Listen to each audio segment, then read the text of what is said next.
Il s'agissait donc de présenter un panorama général des sociétés secrètes dans le cadre de ce séminaire littéraire, de façon à faire comprendre aux gens que les sociétés secrètes sont un élément du décor tout à fait important de toute la littérature européenne de la fin du XVIIIe siècle au milieu enfin, à l'aube du XXIe aujourd'hui. Donc pour ce faire, j'ai essayé de traiter le problème en 5 parties. D'abord préciser le cadre général dans lequel je m'exprimais, c'est-à-dire un cadre public, bien entendu, d'un public averti, certes, mais quand même public. Deuxièmement, essayer d'approcher la définition de ce qu'est une société secrète, les motivations pour en créer une, les motivations pour y entrer éventuellement. Et là, on a essayé d'approcher les principales caractéristiques qui sont nécessaires et suffisantes pour qu'il y ait effectivement réalité d'une société secrète traditionnelle dans le monde occidental. Bien entendu, ce ne sont que de celles-là qu'on parle. En troisième point, il était important de préciser peut-être que ces sociétés secrètes étaient basées sur un certain nombre de données mythiques et mythologiques en même temps, mais surtout métaphysiques. Et donc on a un petit peu travaillé autour de la thématique du temps, du symbole, de l'ésotérisme, de l'initiation, en essayant de définir ces mots au plus près, sans faire tout de suite. De très nombreuses classifications ont été faites, et ces classifications n'ont d'intérêt que si on comprend qu'elles sont faites pour un temps assez réduit, plutôt à les considérer sous forme de photos que sous forme d'un continuum dans le temps, parce qu'avec les âges, certains critères peuvent changer. Ça, c'était le troisième point. Le quatrième point, effectivement, c'était quelques données autour de la métaphysique et autour des mythologies des sociétés secrètes. Donc là, on est revenu sur la question du temps, donc la notion du temps primordial, puis le temps sacré, qui est un temps répétitif, cyclique, refabriqué, c'est le temps des rituels, etc.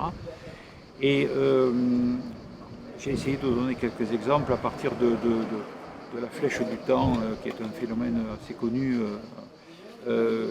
théoriquement irréversible.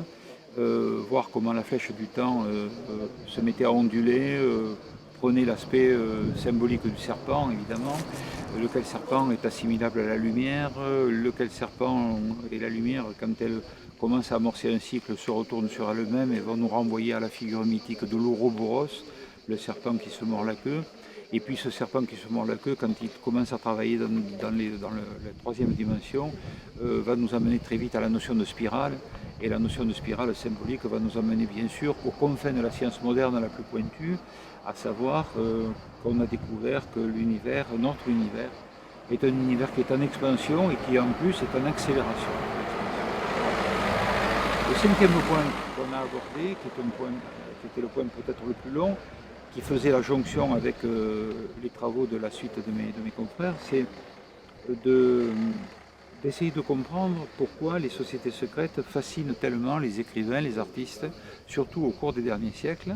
Et donc on a survolé très très rapidement l'époque des Lumières, bien entendu, avec tout ce qui s'est passé dans les modifications de certaines sociétés initiatiques, etc., notamment les hauts grades de la maçonnerie.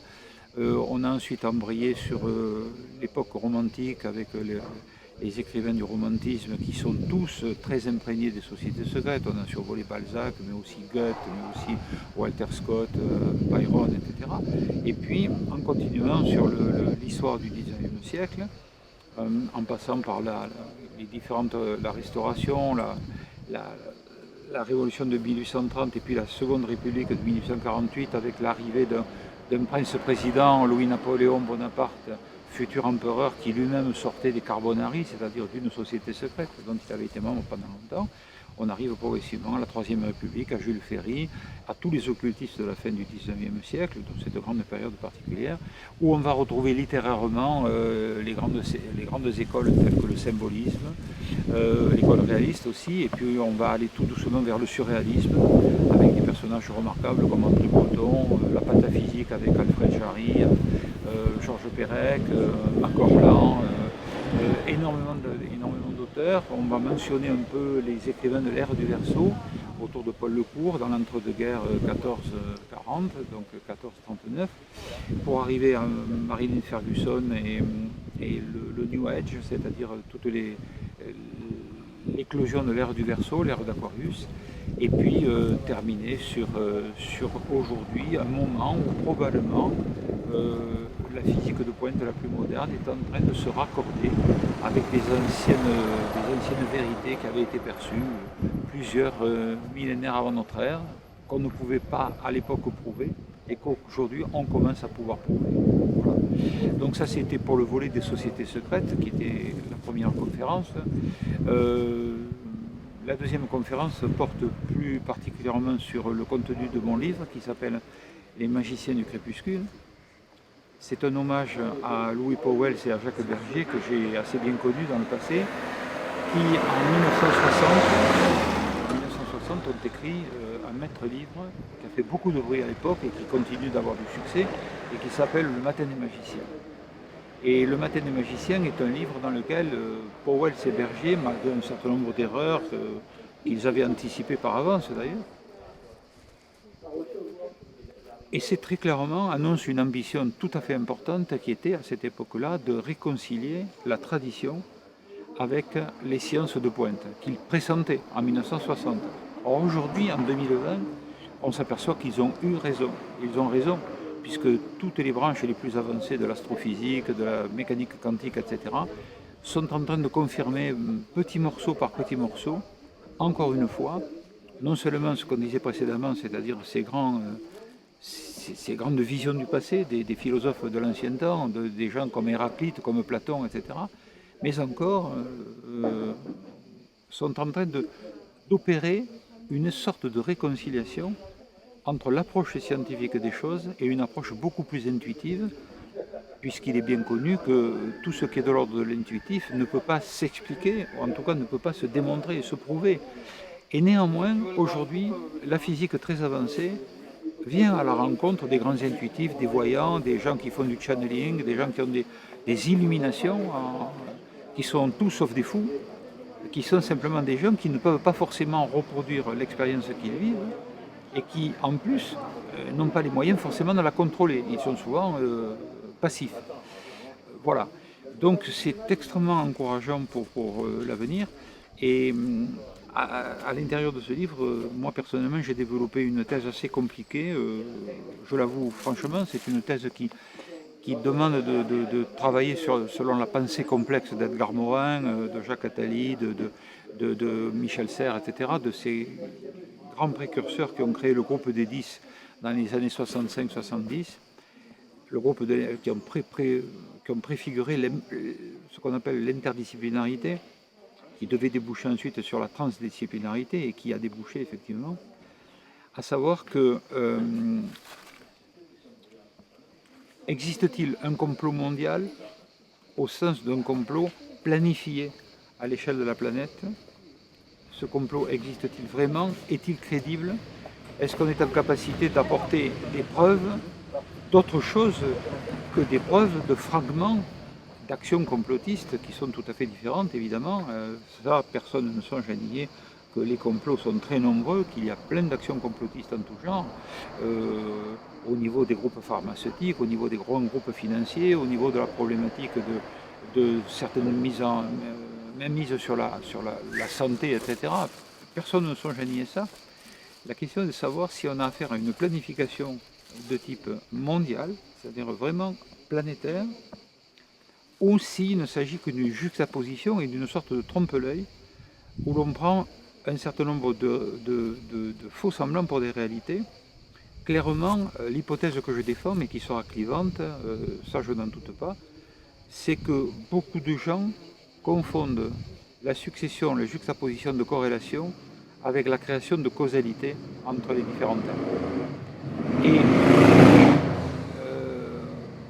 le travail est donc un travail d'examen assez fouillé, dans lequel j'ai essayé de mettre mes opinions personnelles complètement en retrait, de façon à ce que je puisse, si je puis dire, plaider à charge et à décharge, et non pas simplement vers là où me penchent mes propres convictions, mais essayer de voir qu'est-ce qui objectivement pouvait laisser penser qu'un complot mondial pouvait exister, qu'est-ce qui ensuite permet de dire qu'il n'existe pas, avec si possible des preuves?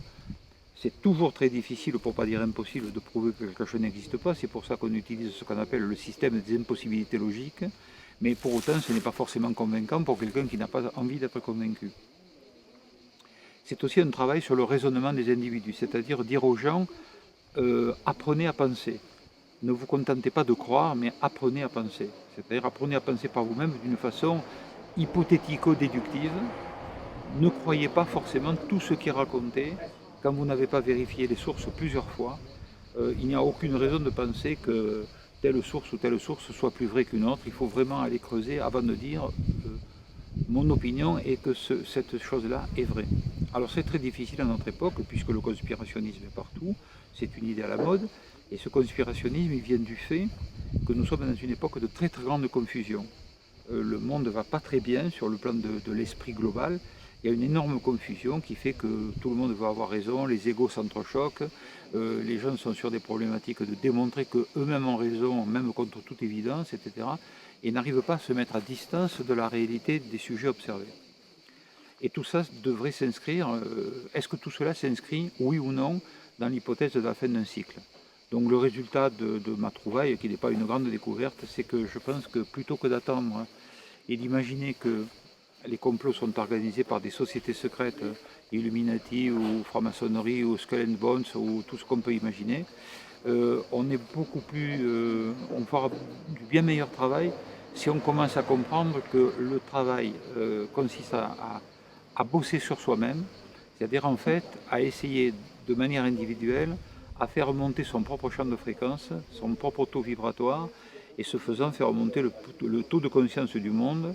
Mais ça passe par l'individualité, par comment dirais-je, par la reprise en main de l'éducation au départ des enfants, l'accès aux filles et aux femmes dans les pays sous-développés à la connaissance, à l'instruction, et ça va demander évidemment des années et des années. On s'y est déjà attaqué, il y a d'excellentes choses qui se passent, il faut continuer, parce que c'est que comme ça qu'on arrivera à faire remonter le taux vibratoire du monde, sinon il ne montera pas. Et moi je suis assez pessimiste pour le lendemain et très très optimiste pour le surlendemain. Je pense que nous allons passer des moments de turbulence difficiles, mais qu'au final, un certain nombre de très bonnes choses sont à attendre parce que les bonnes vibrations sont quand même en marche et elles sont beaucoup plus sûres et beaucoup plus fortes qu'on les imagine habituellement.